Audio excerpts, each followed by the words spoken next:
pemirsa, sebelum menyampaikan firman Tuhan, saya ingin menyanyikan sebuah pujian bagi Tuhan dan untuk kemuliaan bagi nama-Nya.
Salam saudara pemirsa, selamat berjumpa kembali dengan kami dalam program Berita Pengharapan. Saudara pemirsa, ada satu hal yang amat sangat penting untuk kita ketahui. Ketika kita belum bertobat, belum terima Yesus, belum dilepaskan dari kutuk, kita seperti menjadi sahabatnya iblis. Tetapi ketika kita bertobat, terima Yesus, menjadi orang percaya, maka kita menjadi musuh iblis. Berhati-hatilah membawa hidup ini. Mari kita berdoa sebelumnya. Bapa, dalam nama Yesus, terima kasih banyak Tuhan untuk firman Tuhan yang ajaib dan luar biasa ini. Tolong kami untuk mengerti firman Tuhan dan selalu waspada. Bungkus seluruh warga jemaat dan pemirsa yang menyaksikan program ini dengan darah-Mu, karena kami akan membicarakan tentang musuh utama kami, yaitu iblis. Terima kasih Tuhan, dalam nama Yesus, haleluya, amin. Saudara pemirsa, mari kita membaca firman Tuhan dari Perjanjian Baru. Perjanjian Baru surat 1 Petrus pasal 5. 1 Petrus pasal 5 ayat 8 dan 9. 1 Petrus 5 ayat 8 dan 9, demikian bunyi firman Tuhan. Sadarlah dan berjaga-jagalah, lawanmu si iblis berjalan keliling sama seperti singa yang mengaum-aum dan mencari orang yang dapat ditelannya. Lawanlah dia dengan iman yang teguh, sebab kamu tahu bahwa semua saudaramu di seluruh dunia menanggung penderitaan yang sama. Amin. Saudara sekalian, apakah saudara pernah menonton di televisi cerita tentang hewan-hewan? Itu ada planet animal, dan kemudian ada macam-macam lah siaran tentang itu. Ya, saya paling suka nonton karena saya berasal dari kampung sana, dari hutan, dari Kalimantan. Memang di Kalimantan tidak ada singa, tapi yang ada hanya macan tutul. Tapi sama berbahaya juga untuk manusia. Saudara lihat, kalau dia mau menerkam singa itu, yang berburu biasanya singa betina. Kalau dia mau menerkam, dia mengambil arah melawan angin supaya bau dia tidak tercium oleh kijang atau rusa atau apa yang di ujung sana ya dia mau terkam. Dia mengendap-endap, bahkan tidak berusaha untuk tidak menginjak daun kering supaya jangan kedengaran, karena telinga hewan itu begitu peka dan mereka dengar bahwa ada singa yang sedang mau menerkam. Artinya apa? Tidak ada singa yang mau menerkam itu yang mengaum-aum. Jadi di sini kita melihat ada berapa indikator bahwa singa ini adalah singa yang ompong dan kukunya sudah dilucuti oleh Tuhan Yesus di kayu salib. Jadi saudara sekalian, dia menakut-nakuti saudara sekalian supaya engkau jatuh dan dapat ditelannya. Masih berbahaya tentu saja dia, ya.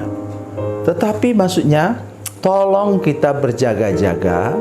Singa yang mengaum-aum itu bisa jadi ancaman orang kepada engkau.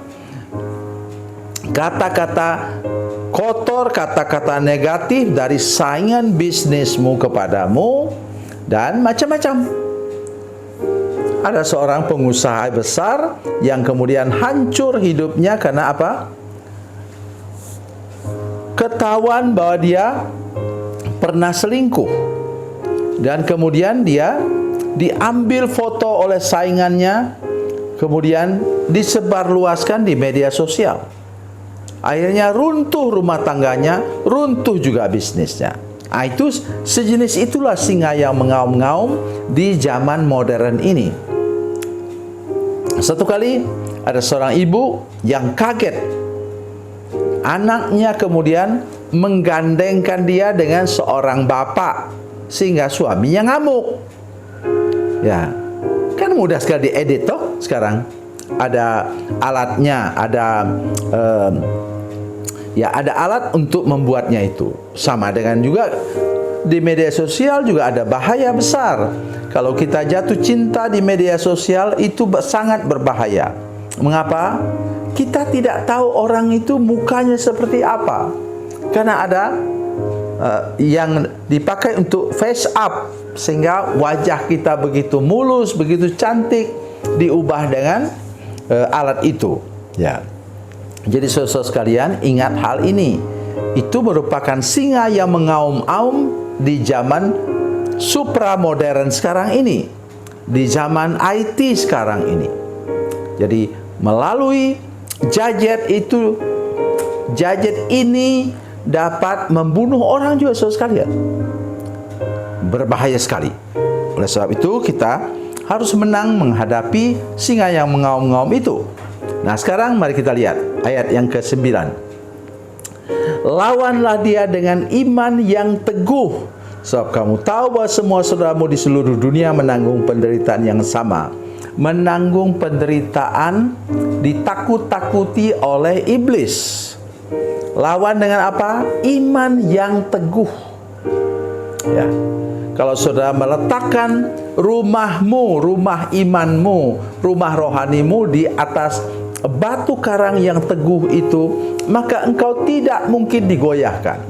Itulah pesan nomor 1 hari ini. Beriman sama dengan membangun kehidupan rohani di atas batu cadas, batu karang yang teguh.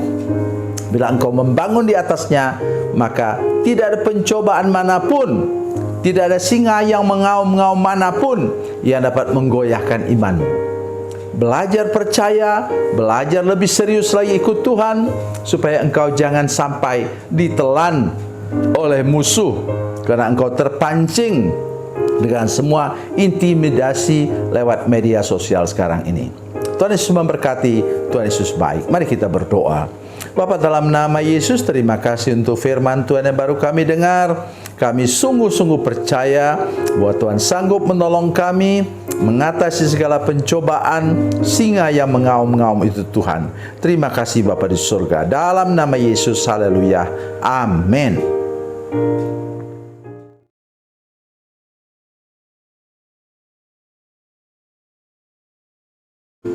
Salam saudara pemirsa, mengakhiri program ini saya mohon kepada saudara-saudara pemirsa sekalian untuk bila saudara menyaksikan program ini melalui channel YouTube, maka tekan subscribe dan bunyikan lonceng. Dan bila saudara menyaksikan program ini melalui channel Facebook, maka tolong saudara-saudara sekalian tekan like dan juga komen. Dan demikian pula bila sudah menyaksikan program Makanan Bergizi hari ini yang tertulis, maka tekan yang sama juga, tekan like dan tekan komen. Dan tolong saudara-saudara sekalian untuk membagikan program ini, share program ini di channel saudara-saudara sekalian, supaya lebih banyak lagi orang diberkati melalui program ini. Tuhan Yesus memberkati, Tuhan Yesus baik.